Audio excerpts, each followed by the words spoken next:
আমাদের জীবনে আমরা যখনই এমন কোনো মানুষের সাথে পরিচিত হই যে বয়সে, পদে এবং আর্থিক দিক থেকে আমাদের থেকে পিছিয়ে, তখন আমরা সবাই খুব হীন নজরে তাদের দিকে দেখি।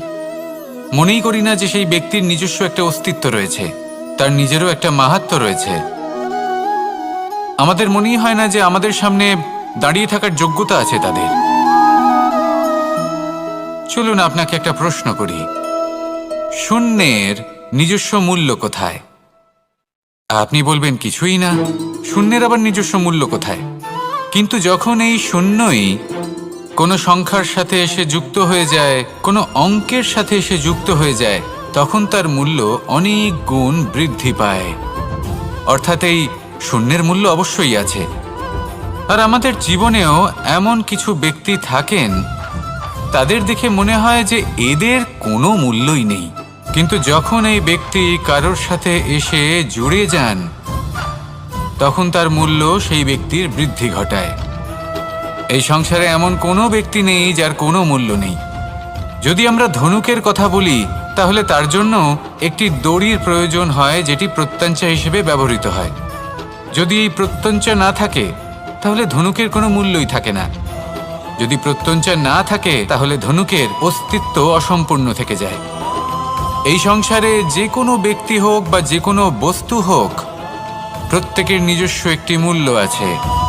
তার সম্মান করুন, সামনে অগ্রসর হন, আর আমার সাথে ভালোবেসে বলুন, রাধা রাধা। সুখ, দুঃখ এবং শক্তি, এই তিন হলো এই সংসারের ত্রিদেবের মতো। আমাদের জীবনে যা কিছু ঘটছে, এই তিনটির ভিত্তির উপরেই হচ্ছে। আসলে এই সংসারের একটা নিয়ম আছে, যখনই আপনি কিছু লাভ করেন, এই সংসার আপনার পরীক্ষা নেয়। এটা জানার জন্য আপনার পরীক্ষা নেয় যে আপনি যা কিছুই লাভ করেছেন, আপনি কি আদৌ সেটার যোগ্য কিনা। ঠিক সেইভাবেই এই সুখ, দুঃখ এবং শক্তি আপনার পরীক্ষা নিয়ে থাকে। যখন সুখ আসে, তখন সে আপনার পরীক্ষা নেয় যে আপনার মধ্যে অহংবোধ জাগ্রত হয়নি তো। যদি অহংবোধ চলে আসে, তাহলে সুখ সেখানেই সঙ্গ ত্যাগ করে। দুঃখ আপনার ধৈর্যের পরীক্ষা নিতে থাকে। আর যদি আপনার মধ্যে ধৈর্য না থাকে, তাহলে এটা আপনাকে আরো বেশি দুঃখের গভীর অন্ধকারে ঠেলে দেবে। সেখানে শক্তি পরীক্ষা নেয় আপনার বিনম্রতার।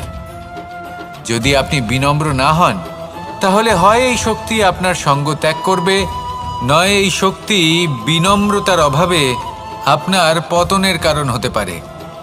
এই সংসারে যে কোনো ব্যক্তি যিনি এই পরীক্ষায় উত্তীর্ণ হয়ে থাকেন, এই জীবনে তিনি সাফল্য লাভ করেন। আসুন আমার সাথে ভালোবেসে বলুন, রাধা রাধা। মানুষের জীবনে উন্নতি লাভ করার জন্য তিনটি স্তম্ভের প্রয়োজন হয়। প্রথম স্তম্ভ শিক্ষা। এই শিক্ষা আমাদের জ্ঞান প্রদান করে। দ্বিতীয় স্তম্ভ ব্যবসা, যার দ্বারা আমরা ধন উপার্জন করি। তৃতীয় স্তম্ভ হলো আমাদের ঈশ্বর, আমাদের ইষ্ট। এনার সাথে যদি আমরা জুড়ে থাকতে পারি, তাহলে এমন একটা মানসিক বল আপনি লাভ করবেন, যেটা এই সংসারে আর কোথাও পাওয়া সম্ভব নয়। কিন্তু মানুষ অনেক সময় জীবনে এই তিনটি স্তম্ভ লাভ করা সত্ত্বেও সামনে অগ্রসর হতে পারেন না। তখনও জীবনে কঠিন পরিস্থিতি আসতেই থাকে। এমনটা ঠিক কেন হয়? কারণ সে জীবনে এই তিনটি স্তম্ভ লাভ করে নেয়, জীবনে প্রয়োগও করে, কিন্তু তার ভিতের কথা সে ভুলেই যায়। যেমন প্রথম স্তম্ভ অর্থাৎ শিক্ষা। এই শিক্ষার আধার হলো শুভ চেতনা। যদি অন্তরে শুভ চেতনা না থাকে, তাহলে এই শিক্ষার কোনো গুরুত্ব থাকে না। দ্বিতীয় স্তম্ভ ব্যবসা। পরিশ্রম করে উপার্জন করতে হবে, এই কথাটা আমরা সবাই জানি এবং সবাই চেষ্টাও করি। কিন্তু ব্যবসা করতে করতে আমরা এটা ভুলে যাই আমাদের ব্যবহার কেমন হয়ে পড়েছে। এই ব্যবহার যদি শুভ হয়, তাহলে আমাদের উপার্জন আস্তে আস্তে একটা স্থির জায়গায় এসে পৌঁছবে। এবং তৃতীয় স্তম্ভ আমাদের ভগবান। যদি ওনার শরণে আপনি যেতে চান, তাহলে তার পূর্বে নিজের মা বাবাকে সেবা করুন, তাদের যত্ন করুন, তাদেরকে ভালোবাসুন, কারণ ওনারাই হলেন এই সংসারে আপনার সবথেকে বড় ইষ্ট।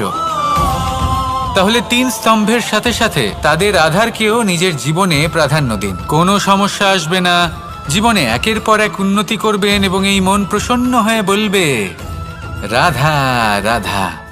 মানুষের এই সংসারে জীবনযাপন করার জন্য কিছু জিনিসের প্রয়োজন পড়ে। এমন কিছু আবেগ, এমন কিছু বস্তু আছে যেগুলো তার প্রয়োজন হয়, কিন্তু সবথেকে বেশি যে জিনিসটা তার প্রয়োজন হয় সেটা হলো সম্মানের।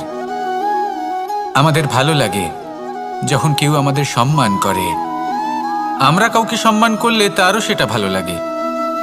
কিন্তু আপনি দেখবেন যে সংসারে বেশিরভাগ মানুষ 2টি মাপদণ্ডের ভিত্তিতে সম্মান করেন, হয় বয়স দেখে করেন বা উপার্জন দেখে, অর্থাৎ সেই ব্যক্তি কতটা উপার্জন করেন। এবার ভেবে দেখুন, এটা আবশ্যক নয় কারোর বয়স যদি বেশি হয় তার বুদ্ধিও ততটাই বেশি হবে। আবশ্যক এটাও নয় যে কোনো ব্যক্তি যদি অত্যন্ত ধনী হন বা তার মনও নির্মল হবে বা তিনি সৎকর্ম করবেন বা এমন কোনো কর্ম করবেন যাতে উনি সম্মান লাভ করতে পারেন। হতে পারে উনি ধনী কিন্তু দুশ্চরিত্র। সেই জন্য বয়স বা উপার্জন দেখে কোনো ব্যক্তিকে সম্মান করবেন না, কর্ম দেখুন। যদি গভীরভাবে ভেবে দেখেন তাহলে দেখবেন যদি কোনো মানুষ কোনো সৎকর্ম করেন তাহলে তার প্রতি হৃদয় থেকে সম্মান জাগ্রত হয়। এটাই হলো সেই সম্মান যা অর্জন করতে হবে। বয়স আজ আছে, কাল আরো বৃদ্ধি পাবে। উপার্জন আজ আছে, কাল সেটা কমে যেতেও পারে। কিন্তু যদি আপনি নিরন্তর শুভকর্ম করতে থাকেন তাহলে আপনি মৃত্যুর পরেও অমর হয়ে থাকবেন।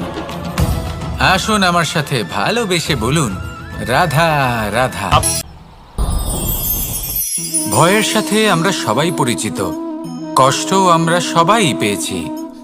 কখনো কখনো আমরা অসুস্থ হয়ে পড়ি, আর এমন সময় হলে মাতার মমতা, কখনো বাবার স্নেহ, কখনো বন্ধুদের পাশে থাকার অনুভূতি আমাদের রোগ নিরাময়ে সাহায্য করে। কখনো যদি আমরা নিরাশ হয়ে পড়ি, তখন যদি আমাদের কোনো আপনজন আমাদের 2টো ভালো কথা বলে তখন আমাদের মনোবল বেড়ে যায়। ঠিক তেমন সংসারের এই রঙ্গমঞ্চে যদি আপনি পীড়িত অনুভব করেন, কিছু শুভ কথা আলোচনা করুন, কিছু স্তুতি গান করুন, কিছু মুহূর্তের জন্য হলেও নিজের ইষ্টদেবের কথা স্মরণ করুন আর প্রার্থনা করুন। সাহস বাড়বে, শক্তিও বৃদ্ধি পাবে এবং সামনে এগিয়ে চলার পথও দেখতে পাবেন। তখন এই মন প্রসন্ন হয়ে বলবে রাধা রাধা। মানুষের জীবনে উন্নতি লাভ করার জন্য 3টি স্তম্ভের প্রয়োজন হয়। প্রথম স্তম্ভ শিক্ষা। এই শিক্ষা আমাদের জ্ঞান প্রদান করে। দ্বিতীয় স্তম্ভ ব্যবসা, যার দ্বারা আমরা ধন উপার্জন করি। তৃতীয় স্তম্ভ হলো আমাদের ঈশ্বর, আমাদের ইষ্ট। এনার সাথে যদি আমরা জুড়ে থাকতে পারি তাহলে এমন একটা মানসিক বল আপনি লাভ করবেন যেটা এই সংসারে আর কোথাও পাওয়া সম্ভব নয়। কিন্তু মানুষ অনেক সময় জীবনে এই 3টি স্তম্ভ লাভ করা সত্ত্বেও সামনে অগ্রসর হতে পারেন না। তখনও জীবনে কঠিন পরিস্থিতি আসতেই থাকে। এমনটা ঠিক কেন হয়? কারণ সে জীবনে এই 3টি স্তম্ভ লাভ করে নেয়, জীবনে প্রয়োগও করে, কিন্তু তার ভিতের কথা সে ভুলেই যায়। যেমন প্রথম স্তম্ভ অর্থাৎ শিক্ষা। এই শিক্ষার আধার হলো শুভ চেতনা। যদি অন্তরে শুভ চেতনা না থাকে তাহলে এই শিক্ষার কোনো গুরুত্ব থাকে না। দ্বিতীয় স্তম্ভ ব্যবসা। পরিশ্রম করে উপার্জন করতে হবে, এই কথাটা আমরা সবাই জানি এবং সবাই চেষ্টাও করি। কিন্তু ব্যবসা করতে করতে আমরা এটা ভুলে যাই আমাদের ব্যবহার কেমন হয়ে পড়েছে। এই ব্যবহার যদি শুভ হয় তাহলে আমাদের উপার্জন আস্তে আস্তে একটা স্থির জায়গায় এসে পৌঁছবে। এবং তৃতীয় স্তম্ভ আমাদের ভগবান। যদি ওনার স্মরণে আপনি যেতে চান তাহলে তার পূর্বে নিজের মা বাবাকে সেবা করুন, তাদের যত্ন করুন, তাদেরকে ভালোবাসুন, কারণ ওনারাই হলেন এই সংসারে আপনার সবথেকে বড় ইষ্ট। তাহলে 3 স্তম্ভের সাথে সাথে তাদের আধারকেও নিজের জীবনে প্রাধান্য দিন। কোনো সমস্যা আসবে না, জীবনে একের পর এক উন্নতি করবেন এবং এই মন প্রসন্ন হয়ে বলবে, রাধা রাধা। সুখ, দুঃখ এবং শক্তি, এই তিন হলো এই সংসারের ত্রিদেবের মতো। আমাদের জীবনে যা কিছু ঘটছে এই তিনটির ভিত্তির উপরেই হচ্ছে।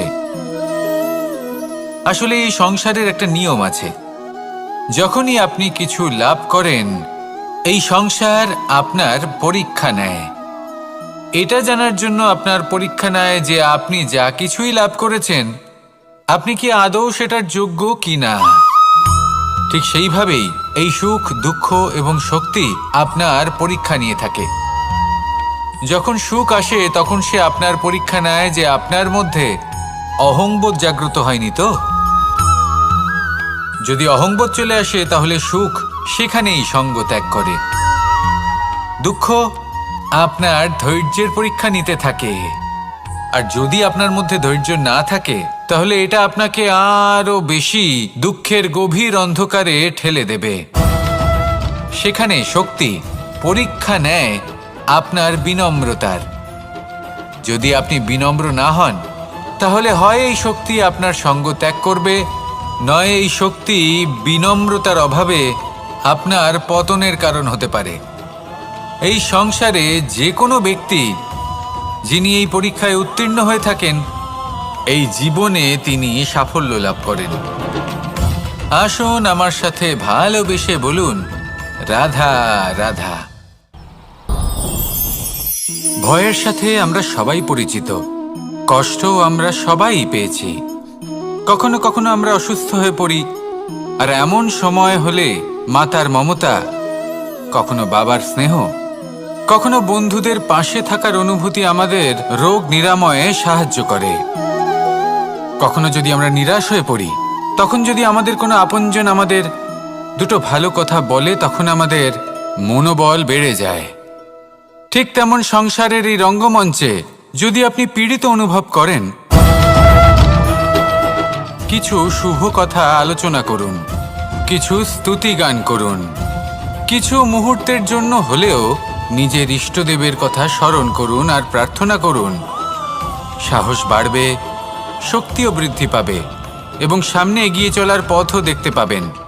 তখন এই মন প্রসন্ন হয়ে বলবে, রাধা রাধা। এই সংসারে কখনো কোনো ব্যক্তিকে তার বাইরের পোশাক দেখে বিচার করার চেষ্টা করবেন না, এটা খুব বড় ভুল করবেন। যেমন আমরা জীবনে অনেক সময় এমন করি, ধরুন কোথাও একটা গাছ দেখলাম, খুব বিশাল আকারের একটা গাছ, যেটা মাটির থেকে অনেক উঁচুতে পৌঁছে গেছে, যার বিশাল শাখা আছে। সেগুলো দেখে আমরা ভাবি যে এই গাছে হয়তো কত সুস্বাদু ফল আছে, আমরা সেই গাছের পরিচর্যা করতে থাকি। আবার অন্যদিকে হলো একটি তৃণ, যেটা মাটি থেকে কিছুটা উঁচুতে পৌঁছেছে, কিন্তু সেই তৃণর নিচে, মাটির নিচে অত্যন্ত সুস্বাদু ফল বা সবজি জন্ম নেয়, যা আমাদের স্বাস্থ্যের পক্ষে অত্যন্ত উপকারী। সেই জন্য কখনো আবরণ দেখে কাউকে বিচার করতে চেষ্টা করবেন না। তার বদলে এটা বোঝার চেষ্টা করুন যে আপনার সামনে যে ব্যক্তি আছে বা বস্তু আছে তার বিশেষত্ব কি। যদি এই বিশেষত্ব বোঝার ক্ষমতা আপনি অর্জন করেন, যদি এই শিল্প আপনি নিজের ভেতরে জাগ্রত করেন, তাহলে এই সংসারে বিশেষত্ব কি সেটা আপনি জানতে পারবেন। আর এই সমস্ত খেলা দৃষ্টি থেকে নয়, দৃষ্টিভঙ্গি থেকে জন্ম নেয়। দৃষ্টিভঙ্গি সবসময় শুভ রাখুন আর আমার সাথে ভালোবেসে বলুন, রাধা রাধা। যখন আমরা কোনো বনে প্রবেশ করি তখন এই সবুজ ঘাস দেখে, এই কোমল ঘাস দেখে আমাদের মন প্রফুল্ল হয়ে ওঠে। ভিন্ন ভিন্ন প্রজাতির ফুল, ভিন্ন ভিন্ন রঙের ফুল দেখে এই মন আনন্দে ভরে ওঠে। এখানে শিশুরা আনন্দ লাভ করে, বড়রা ভোজন গ্রহণ করেন, কথাবার্তা বলেন, হাঁটাহাঁটি করে বেড়ান। এবার ভেবে দেখুন, যখন এই উপবনের নির্মাণ হয়েছিল সেই সময় যদি এই মাটিকে সঠিকভাবে খনন না করা হতো, যদি তাতে সঠিকভাবে বীজ রোপণ না করা হতো, যদি কোনো সংঘর্ষ না হতো, পরিশ্রম না করা হতো, যদি চলতে চলতে পায়ে কাঁটা না বিঁধে যেত, তাহলে এই সুন্দর বন দেখে আমরা কি এই আনন্দ লাভ করতে পারতাম? কখনোই নয়। ধরুন কোনো নদীর তটে সুন্দর একটি বন আছে, সেই বনের আনন্দ লাভ করতে গেলে আপনাকে সেই নদী পার করতেই হবে। যদি সুখের নদীর কাছে পৌঁছতে চান তাহলে তটে যে কাঁটা রয়েছে সেগুলোর সাথে সংঘর্ষ করতেই হবে। এই সংসারে যদি আপনি সুখ লাভ করতে চান তাহলে সুখ লাভের এই যাত্রা শুরু করতে হবে সংঘর্ষ দ্বারা। তাহলে সংঘর্ষকে স্বাগত জানান, এর পেছনেই সুখ রয়েছে যা আপনার জন্য অপেক্ষা করছে। এবার হাসুন আর আমার সাথে ভালোবেসে বলুন, রাধা রাধা। মানুষ সুখী জীবনযাপনের প্রতি এতটাই অভ্যস্ত হয়ে পড়ে যে একটা ছোট্ট সমস্যা এলেই সে সবার থেকে সাহায্য চাইতে শুরু করে দেয়। সে সাহায্য লাভও করে এবং সেই সংকট থেকে সে বেরিয়েও আসে। কিন্তু এই সাহায্য কিছু মুহূর্তের, আর কিছু মুহূর্তের হলো এই দুঃখ। এই দুই মুহূর্তের সাহায্যের জন্য আজীবন আপনি তার কাছে ঋণী হয়ে থাকেন। আর মানবিকতার খাতিরে আপনার মনে কৃতজ্ঞতা জেগে ওঠে, আর সেই কৃতজ্ঞতা বোধ হলো যে আপনি কখনো সেই ব্যক্তিকে ছাপিয়ে যেতেই পারবেন না। সেই জন্য জীবনে সবসময় চেষ্টা করবেন নিজেকে প্রস্তুত রাখতে সেই সব সমস্যার জন্য, সেই সব বাধার জন্য যেগুলো আপনার জীবনে আসতে পারে। ততক্ষণ সাহায্য চাইবেন না যতক্ষণ না অন্য কোনো পথ না থাকছে। সাহায্য চাওয়া অনুচিত নয়, কিন্তু সাহায্য চাইলে এবং সাহায্য পেলে আপনি আজীবন কৃতজ্ঞ এবং ঋণী হয়ে থাকবেন। আর তারপর একদিন আপনি পরিবর্তন দেখতে পাবেন যে কিভাবে আপনি ছোট ছোট সমস্যার জন্য সাহায্য না চেয়ে বড় বড় সমস্যার সম্মুখীন হতে প্রস্তুত হয়ে গেছেন। এটাই হলো সংসারের নীতি। এটাই পালন করুন আর আমার সাথে ভালোবেসে বলুন, রাধা রাধা। আপনি কখনো কাউকে পর্বতে আরোহণ করতে দেখেছেন? বা আপনি কখনো নিজে কোনো পর্বতে আরোহণ করেছেন? করে থাকলে আপনি এই বিষয়ে অবশ্যই জানবেন যে যখন আমরা শিখরের দিকে এগোই, ওপরের দিকে এগিয়ে চলি, তখন আমাদের একটু ঝুঁকে পথ চলতে হয়। তখনই আমরা সেই পর্বত আরোহণ করতে পারি। কিন্তু যে ব্যক্তি নিচের দিকে ফিরে আসছেন তিনি কিন্তু ঝুঁকে চলেন না, তিনি দৃঢ়ভাবে সোজা হয়ে নিচে নামেন। এই ভারসাম্য বজায় রাখার এই খেলাতে সংসারের একটা সার লুকিয়ে রয়েছে। যদি আপনিও জীবনে উঁচুতে উঠতে চান, শিখরে পৌঁছতে চান, তাহলে আপনাকেও নত হয়ে বিনম্র হয়ে সামনে এগোতে হবে। সেখানে যদি আপনি বুক চিতিয়ে উদ্ধতভাবে অহংকার বোধ নিয়ে চলতে থাকেন, সেখান থেকেই আপনাকে নিচে নামতে হবে। কোনো ব্যক্তি তার বিনম্র স্বভাব দেখেই বোঝা যায় যে সেই ব্যক্তি সাফল্যের শিখর দেশে আরোহণ করছে নাকি নিচে তথা খাদের দিকে যাত্রা করছে। তাই সবসময় বিনম্র থাকুন, শ্রেষ্ঠ কর্ম করুন, পরিশ্রম করুন আর আমার সাথে ভালোবেসে বলুন, রাধা রাধা। মানুষের জীবনে স্বচ্ছতার একটা আলাদা গুরুত্ব আছে। যদি আপনি নিজেকে স্বচ্ছ রাখেন তাহলে আপনার নিজেরও ভালো লাগবে, সামনের ব্যক্তিরও ভালো লাগবে, একটা অন্যরকম প্রভাব পড়বে। কিন্তু একজন শ্রেষ্ঠ ব্যক্তি কিভাবে হয়ে ওঠা সম্ভব? যার মধ্যে গুণ আছে, শিক্ষা আছে, শুভ চেতনা আছে, যিনি সৎকর্ম করেন। কিভাবে হব সেই ব্যক্তি যার মধ্যে জ্ঞান আছে? শুধুমাত্র স্বচ্ছ থাকলে তো তা হওয়া সম্ভব নয়। প্রথমে আপনাকে বুঝতে হবে যে মানুষের মধ্যে চারটি মূল তত্ত্ব আছে। প্রথম হলো তার শরীর, যার দ্বারা উনি যে কোনো কর্ম করে থাকেন।